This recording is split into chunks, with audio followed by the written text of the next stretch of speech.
Good evening. My name is Mary Tran, and I'm the show host this evening. Today is August 7, 2014. VATV is the voice of Vietnamese American from the Greater Boston area, and it is sponsored by VATV, or Vietnamese American Initiative for Development. You can follow our program live every Wednesday from 7 p.m. to 8 p.m. on BNN TV network via cable Comcast Channel 9 and RCN Channel 15, and also online at BNN at www.bnntv.org. This evening's program will be repeated on the following schedule: on Sunday at 5 p.m., on Monday at 1 p.m., and Tuesday at 11 a.m. For today's program, we have the pleasure to invite our special guest from a community organization called .I, and with us today is Tran, a community coordinator, and Joey Nguyen, a volunteer. So please join us. And this show is a live show, so please call in if you have any question or make any comment for our guests. You can call live at 617-708-3290. Again, it's 617-708-3290. So, welcome. Thank you. Okay, Thank you. Who should I begin with first? Because this question is about what is this bilingual ballot is all about. So please share with our audience the history of it. I can take that. Okay. So bilingual ballots for Chinese and Vietnamese limited English proficient voters is a thing that started in 2005, actually. So we're going to go all the way back to 2005 and talk about the Chinese community first in Boston.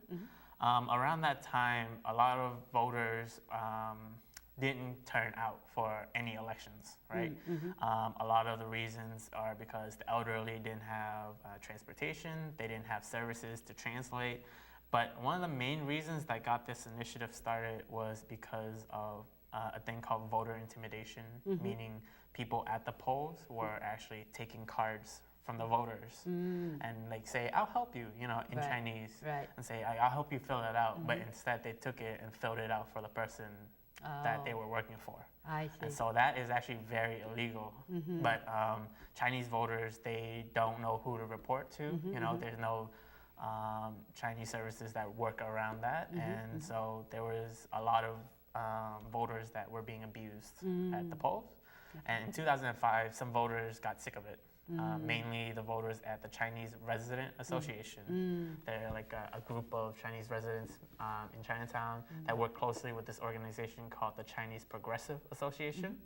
And from 2005 all the way to 2008, they've been pushing their community to go out and say, we want ballots in Chinese and Vietnamese for our voters to go out. And so the Chinese community reached out to the Vietnamese community and say, like, there's a lot of Vietnamese people still not turning out to vote, and one of the main reasons is because language access. When you, for example, at the last mayor election, there was John Connolly, Dan Connolly, like so many, all these names. There was 12 candidates, and then not even to mention ballot questions around law. It's not translated, and so in 2008. We actually got our legislators at the State House to make a law to pass it into law. And so for 2010 to 2013, we got bilingual ballots in Chinese and Vietnamese for all of the city of Boston.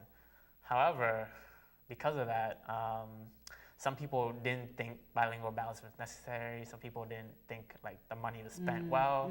That was just a way of saying, we don't want to invest in this in the community, in the Chinese and Vietnamese community.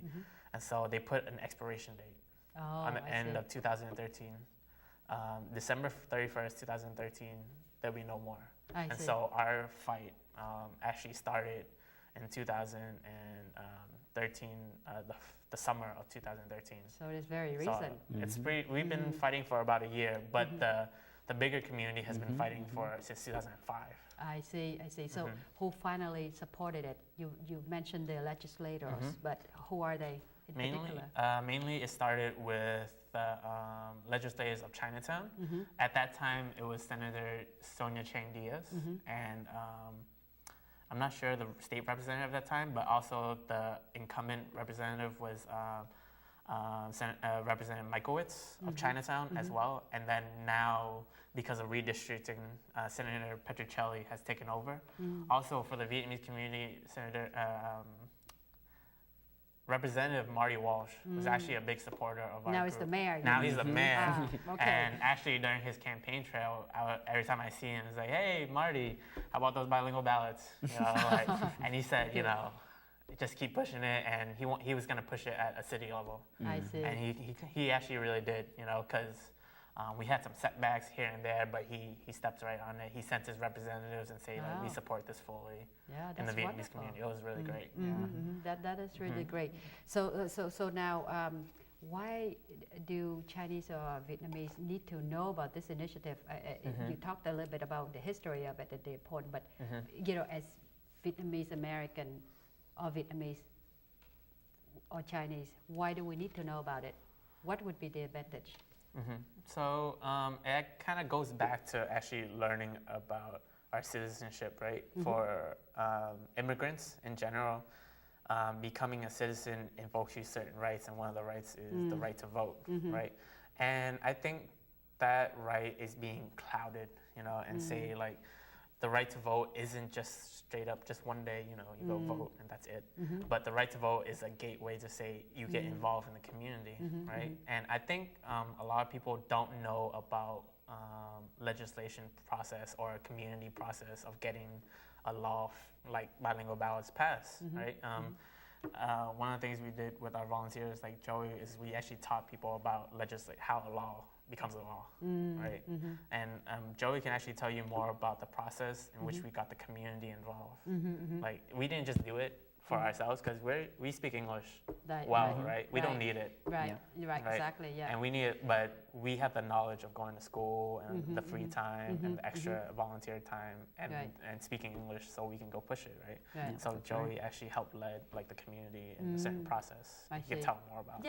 Tell us about the process. I mean, for most of the volunteers, we were just essentially wanting to target the large events and areas in which the community gather, and a lot of it had to do with primarily these little postcards that we had the community members signed. Right.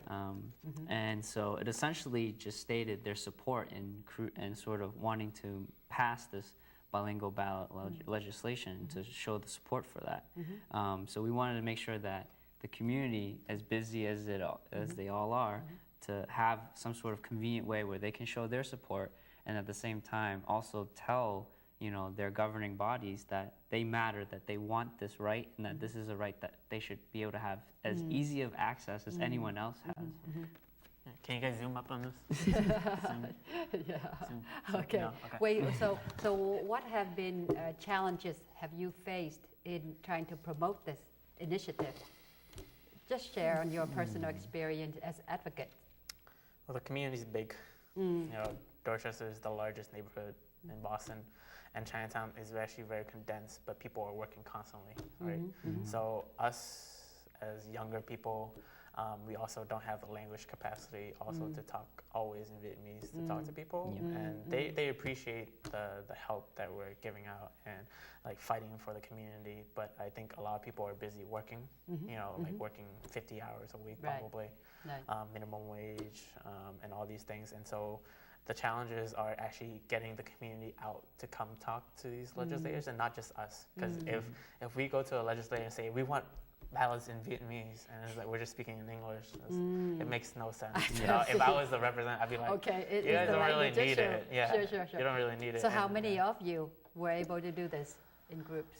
So it comprised of mainly 10 core volunteers, and then me as a coordinator, and then we brought older community constituents who actually like need the ballots to come out. So maybe like 5 or 10 at a time, you know. And we actually were out there door knocking.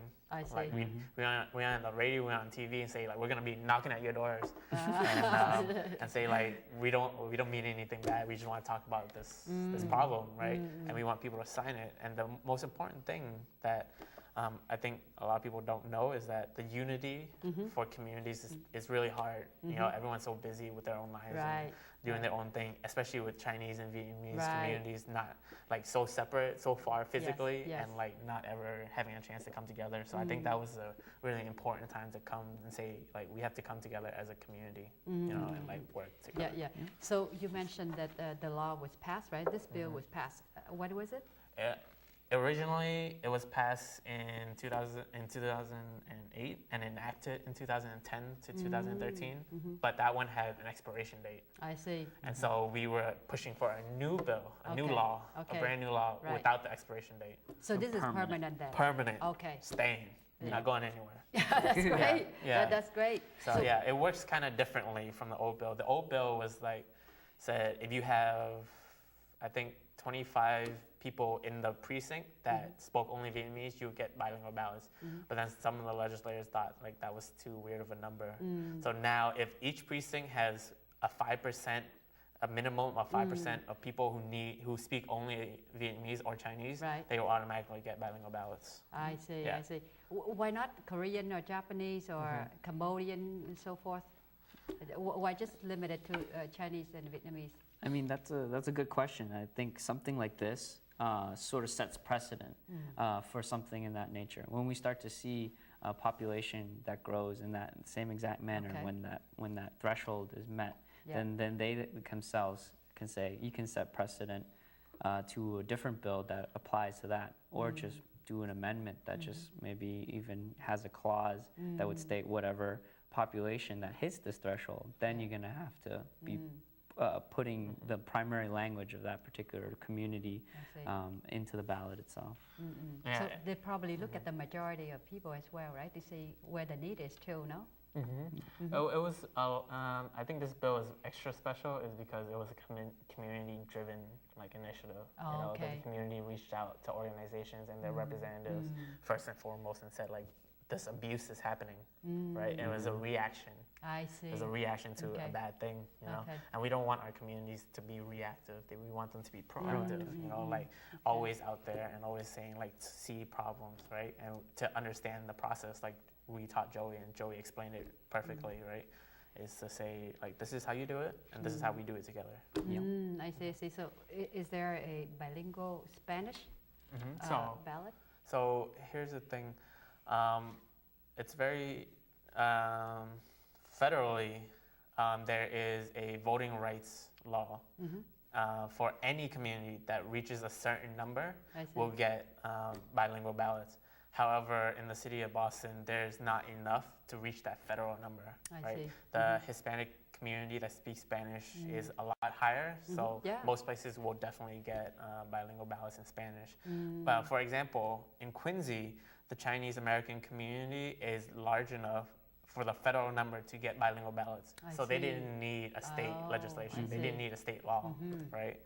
But for the city of Boston, it wasn't big enough for a federal number to say. So that's why we had to go to the state level. And that's state funding, while the other ones are federal funded. So in terms of the demographic and the percentages of Asian American in Massachusetts, so is it still 5%? Because the number growing. changes. Actually, federally, the Vietnamese American community is the largest growing Asian American community in all the nation, but it's still within the city of Boston is pretty relatively low. Do you know the numbers? I think it's like under 10%, definitely, or like growing around there. But it's fastly growing. However, it's a lot more difficult for families to stay here, Vietnamese and Chinese and immigrant communities, because of high rents and high rates. You know, some of the initiatives we're doing is we're going around talking to people about their problems, and a lot of the people are talking about high rents, not being able to pay certain things, and we work with other organizations to push for the people first. You know, rents are going up, so it's really hard for people. So Well, yeah, talk about your organization though, .I, what is it about? I mean, and your role in it. So I'll talk about the big picture and then Joey can talk about the little picture. Because I haven't heard about .I, so. Okay, so .I stands for the Dorchester Organizing and Training Initiative. It's actually a program out of a bigger organization. It's called the Asian American Resource Workshop. I see. It got started in 1979. In Chinatown, right? Yeah. Asian, okay. Our first office is in Chinatown. Okay. And it's actually a cultural and civic and civil rights organization, right? So to promote the Asian American identity. In 79, that was a big time for Asian American movement. And so Asian American was a political term, and the Asian American Resource Workshop started this big thing to celebrate Asian American communities in Boston. And so in 2012, we did a survey of Dorchester to show different rates of civic engagement and level of engagement anywhere. And we showed that a lot of people want to be engaged, but there's not opportunity to be engaged. So we got funding for .I. see. And .I is specifically around Vietnamese Dorchester residents. I see. Is to give a space for young people to learn about their history and their identity, because young Vietnamese people don't really have a space to learn about their Vietnamese identity outside of talking about war all the time. Right. And kids have no idea of the war. And it's really hard for kids to sit down and talk to their parents about like a really bad time. And so .I was formed to open a space for young people to talk about who are you as a Vietnamese American, right? And so we realized we want to organize in the Vietnamese community, but with a different lens, like to heal people and to learn about the community, and not just talk culturally, but like talk about like how we can be powerful, like a community power driven thing. And so we created this thing called the fellowship, the .I fellowship, which Joey is a part of the second year. So we're in our second year. That's great. And Joey can tell you a little bit more about what the fellowship do. Tell us about it. I mean, the fellowship pretty much follows a length of time where we're just sort of learning both as an internal and an external way.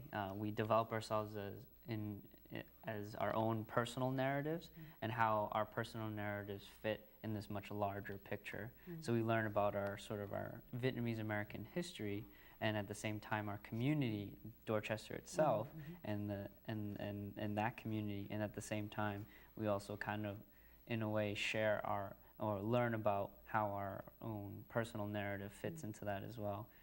And most of the times a lot of the fellows are usually members of the Dorchester community that just kind of wanted to find that, again, what he mentioned before, the opportunity to serve their community, but not necessarily really having any kind of visceral way. So .I is a way to kind of train us both in a civic way and at the same time as a moral and character way to prepare us for that opportunity for when it's right to go ahead and do so. And then and it's been a tremendous experience, both for the fellows themselves and then everyone who's surrounded by it. It's just like a positive energy that just moves forward. So how often do you meet, and how many youth, and what's the age are you talking about? So we mainly deal with 18 to 25-year-olds for the fellowship, but we actually want to organize a lot broader. And the fellows we meet, so it's an 8-month fellowship, starting from January all the way to August. I see. And we do a training each month. Oh, okay. So we meet once a month to do a training, and then once a month to just meet and talk, just have a conversation about our community. And then and the same month, we meet to go out into the community. Like we go door knocking, we get signatures, we activate rain or people. shine. Yeah, it's very cold all the time. But like, because you get a lot of pay, right? So that's why you're out there. No, not at all. Okay. I wish I got Just paid. kidding. Yeah. I know. Yeah. So how many people are member? So I'm the only part-time staff for the program. I see. And then for the first class of fellows, there was 5 fellows, and then this second class Joey's in part of is 5 people. So 10 people in general. What have been issues that come out of the meeting that you had with these youth, these adults really, because up to 25, I mean, I think that's a big thing. It's like whether or not we're a youth. Identity is one thing. Yeah, identity is a really big thing. But other things. And it's just sort of like this, I mean, alongside of that identity is sort of the idea of like, why does it matter to me? This centric view that we've always noticed around us, that, you know, no one else would want to join the fellowship or do the fellowship primarily because they're too focused on themselves, and then they also don't necessarily see the long-term benefits of being able to serve the community, and yeah, so that's what makes, you know, us not necessarily unique, but we sort of observed that initially, and then we wanted to really make sure that we got together to share that view. I see. So now back to this initiative, the bilingual ballot. So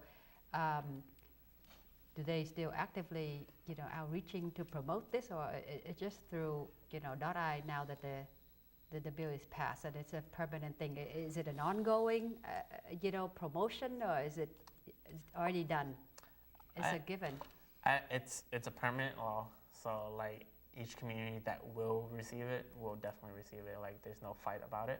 I think the next battle is to make sure people know how to use it, know which to use it. Right. So I think during elections we'll be out there saying like you have a right to vote in your own language. That's what it says on this. Okay. You can zoom up. It's in Chinese, Vietnamese, English. Okay. Yeah, zoom it, clear it out. All right. Okay. So tell me, what is the process here? You know, I'm going to the voting booth. What do I ask? What do I say? All right, so you go out to the voting booth and you're a Vietnamese only speaking person. Generally they'll have like their kid there, but usually if there's a high concentration of you know, Vietnamese or Spanish or Chinese speaking community in that area, they will have a translator.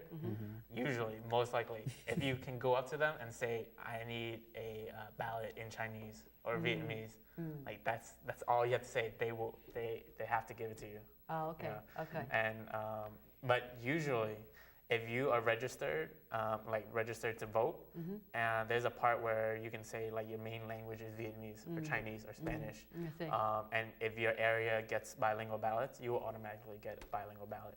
But if you get an English ballot, you can go back and be like, okay, and ask for it. Yep. Oh, okay. So now talking about the voting percentage, do you see largely Asian that's coming out to vote? Yeah, slowly every year. Every year that we've been doing the numbers. I don't know if the audience know, but I used to work at VATV. And I did voter outreach there, and I tracked the numbers. And each year we see more and more Asian Americans going out to vote because of accessibility to go vote, right? Yeah. The tools, these tools are very important. Right. And also like the promotion of civic engagement, like community is like, there are things that we want to get involved with because it affects our community. The mayor race was really important, right? You know, like they stood for something. Right. Like for Chinatown, they wanted a library. That was a really big thing that got they got every mayor candidate to sign a bill. So what does Fuse Corner want? Well, we're trying to find out, you know. But we're actually doing maybe a library renovation. Maybe. Well, we have because two libraries. We have a library. We need to renovate two libraries. it too, right? That's pretty nice. I say that. But I think we're doing our survey. We're doing our own survey. Actually, we're still door knocking, and we're still learning about a lot of things. Is public safety. Another thing is rent. We talked about a lot of elderly care. There's not enough space for elderly care. I see. Because when we go door knocking, not everyone's home, and it's usually the older people that stay home. And then they ask for something else too, so it's not necessarily just relating to voting. But those are the main topics that we see. So maybe we can work around that. So what have been fun for you as you do this? Yeah, Joey. What is it? Fun. I mean, the door knocking is probably the most cherishable moments because you know you're actually interacting with the residents, and then you get to hear from what they say, and it's really funny how like when we're door knocking, sometimes it's really cold. They'll actually just like, oh, come on in, you know, get warm, and then like. and then we're here to get information from themselves, but eventually we end up just bonding with them at some point in time, and it's always nice to actually bump into people that we might even think that we know, or they're a distinct relative or a friend of somebody. So in a way, it's just finding out who your extended family is the way I see it. So that's kind of fun then. You mean you didn't get dogs chasing after you when you knock on people's door? No? Okay. Probably metaphorical. There's a lot of people not opening doors. Yeah. Maybe like 20% of the people open the door. That's a high number. Yeah. That's a really high number. But do you do it during the day or at night? Do it all the time. So we do it during the day, during the weekend, at night. Not midnight. Wow. Not midnight. Right after people get home. So we have to find out when people are home. Like after church, after temple, or like after work, before work. And it seemed like every time we did it, we sort of like found out best practices, like what's working, what's not, and then things like that. So it was kind of organic. We kind of made it up as we went along. Yeah. So how can people join or contact you?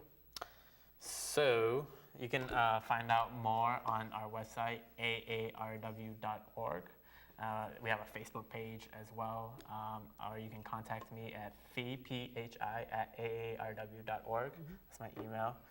You can learn more about it.